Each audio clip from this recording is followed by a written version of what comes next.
Beaucoup de Chinois et peut-être certains étrangers s'étonnent des actions et des déclarations chinoises à propos de la question palestinienne. Depuis l'éclatement du nouveau cycle de conflit le 7 octobre dernier, la Chine a multiplié ses efforts en faveur de la paix.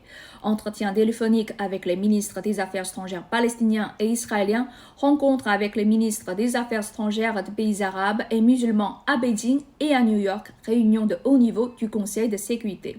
Ces efforts n'engagent que le ministère chinois des Affaires étrangères, mais cela ne veut pas dire que la question palestinienne est absente de l'agenda des plus hauts dirigeants chinois. En juin, le président chinois Xi Jinping recevait son homologue palestinien Mahmoud Abbas pour une visite d'État. Et oui, la Chine considère la Palestine comme un pays souverain et soutient sa place au sein de l'ONU en tant que telle.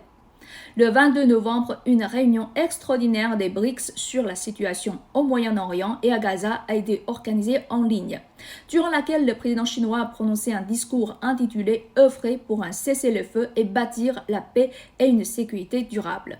Une semaine après, le 29 novembre, le président chinois a envoyé un message à la réunion de commémoration de la Journée internationale de solidarité avec le peuple palestinien. Dans ce message, il a souligné que la question palestinienne était le nœud du problème au Moyen-Orient et concernait l'équité et la justice internationale. Vous vous demandez sans doute pourquoi la Chine reste attachée à la question palestinienne, et ce depuis de si nombreuses années. Elle est en effet l'un des premiers pays à avoir reconnu l'Organisation de libération de la Palestine, c'était en 1965, avec l'ouverture à Beijing d'un bureau de l'OLP doté d'un statut diplomatique. Puis la Chine a reconnu l'État de Palestine en 1988 avec l'établissement des relations diplomatiques. Yasser Arafat était également une personnalité très connue en Chine. Ce personnage emblématique de la cause palestinienne, qui est également lauréat du prix Nobel de la paix, apparaissait souvent sur la presse chinoise, car il a visité une dizaine de fois la Chine depuis 1964. Pour comprendre l'attachement de la Chine à la question palestinienne, il faut comprendre l'attachement de la Chine à la paix et à la conscience humaine. Pour n'importe quelle nation, la paix, c'est le fondement de tout. La Chine l'a prouvé par ses propres expériences et notamment son essor économique depuis une quarantaine d'années.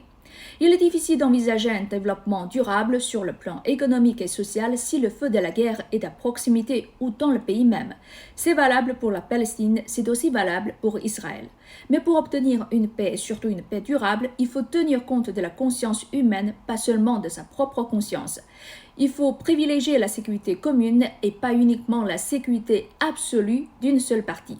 Comme l'ont affirmé et réaffirmé le président chinois et le ministre chinois des Affaires étrangères, le nœud du conflit israélo-palestinien réside dans l'incapacité prolongée du peuple palestinien à exercer son droit légitime à établir un État indépendant. Et seule l'adhésion au concept de sécurité commune permettra de parvenir à une sécurité durable.